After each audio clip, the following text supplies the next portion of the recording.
odayaasha salaadiinta iyo dheergaradka beesha Reefiq Cumar ee degan degmada Raaso ayaa baaq nabadeed oo ka kooban 12 qodob ka soo saaray shir nabadgelyo oo uga socday magaalada Diridhaba waxaana arimahaasi soo dhaweeyay xukuumadda dawladda deegaanka Soomaalida odayaasha salaadiinta iyo dheergaradka ka soo jeeda degmada Raaso ayaa waxa ay baryahanba ku sugnaayeen magaalada Diridhaba halkaasi oo lagu qabtay shirweyne ballaaran oo lagu lafagurayay sidii looga wada shaqeyn lahaa xasiloonida iyo nabadgelyada deegaanka Raaso isla markaana shacabka degmada Raaso loo gaarsiin horumarkii ka baaqday sanadihii la soo dhaafay shirweynahan oo ay ka soo qayb galeen in ka badan 300 oo ergo oo ka socday beeshaasi Reefiq Cumar ayaa ka kala yimid dalka gudihiisa iyo dibadiisa waxaana kulankaasi kala qayb qaatay mas'uuliyiin sare oo ka socda dawladda federaalka iyo tan deegaanka Soomaalida kuwaasi oo ay ka mid ahaayeen afhayeenka golaha federationka ee dawladda federaalka iyo madaxweynaha dawladda deegaanka Soomaalida mudane Cabdi Maxamuud Cumar waxaana shirkaasi ka soo baxay 12 qodob oo ay ka mid ahaayeen sidii shacabka degmada Raaso looga faa'iideyn lahaa adeegyada hormarneed sida caafimaadka waxbarashada biyaha beeraha jidadka iyo maamul suban oo xaqiijiya nabadgelyada iyo horumar degdeg ah oo la gaarsiiyo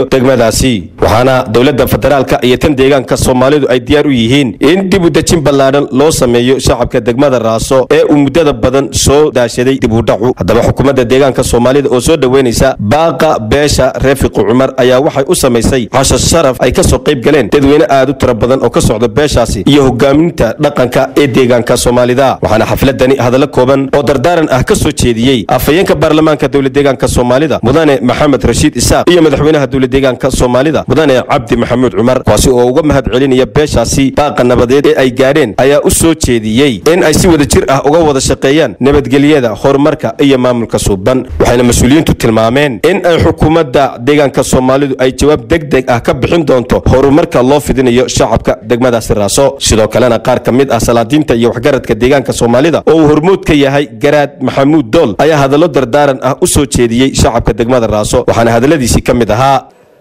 waxa aad noo farxad gelinaysaa oo aad ugu faraxsanahay heshiiska ay Reefiq Cumar qaateen ay la qaateen deegaanka Soomaalida iyo federaalka 12 qodob ama 12 arrimood ee la soo jeediyay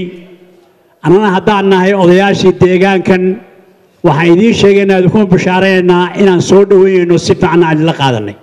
dhanka kalena qaar ka mid ah salaadiinta iyo waxgaradka beesha Reefiq Cumar oo ka hadlay munaasabadan ayaa iyaguna sheegay in ay ku faraxsan yihiin heshiiska nabadda ee ay gaadheen iyo sida ay dawladdu heeganka ugu tahay in beesha looga faa'iideeyo xuquuqoodii ka baaqday 13 sano ee la soo dhaafay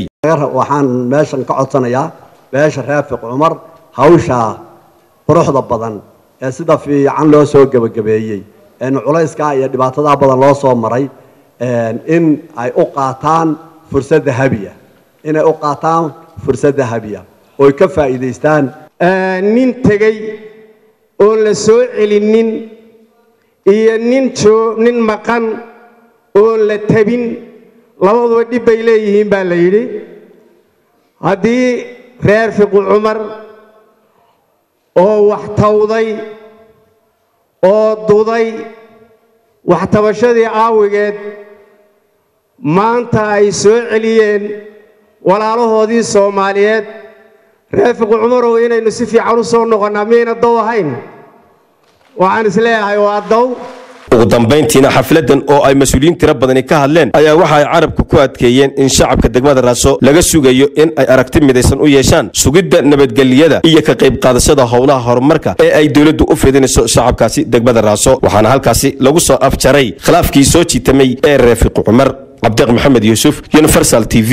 Jigjiga